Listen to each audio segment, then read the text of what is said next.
Alright, so in this video, we are going to be talking about the match that got Austin DeSantos suspended. Now, in 2019, Austin DeSantos' unsportsmanlike conduct was really getting out of hand. First, we got the match with Ethan Lezak, where after the win, which was a pretty big win, he pushed his head down to the mat and was really just yelling and kind of taunting the Minnesota crowd.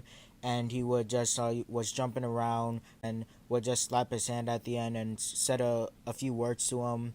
Then we got the match against Nick Soriano. I know it was a pretty big win, but he would just kind of scream in his face to the point where the coaches even had to pull him away because it was just getting out of hand. Now, this would be the match that got Austin DeSanto suspended.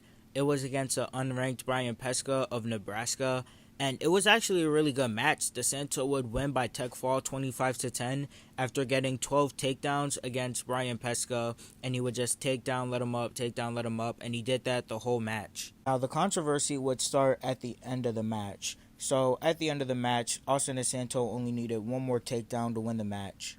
Now, he would get in on a high crotch on Brian Pesca, and he would lift him up on his shoulders, walk over to the Iowa bench, and he would stick up his thumb right before planting Brian Pesca to the mat, which got him the takedown and the win. And after that, he would then shush the Nebraska crowd. Now, not only would he shush the Nebraska crowd after the takedown, but he would also slice his throat. I couldn't find a better angle of him slicing his throat, but you could kind of see it in the video right here.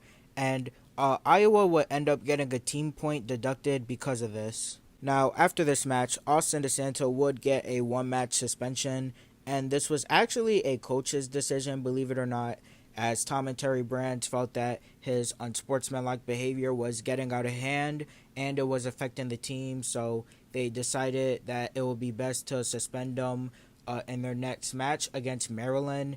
And the crazy thing about it is not only would they beat Maryland, but it was actually a shutout, and their backup 133-pounder Paul Glenn would get the pin for them. So it's not like he was needed for the match anyway.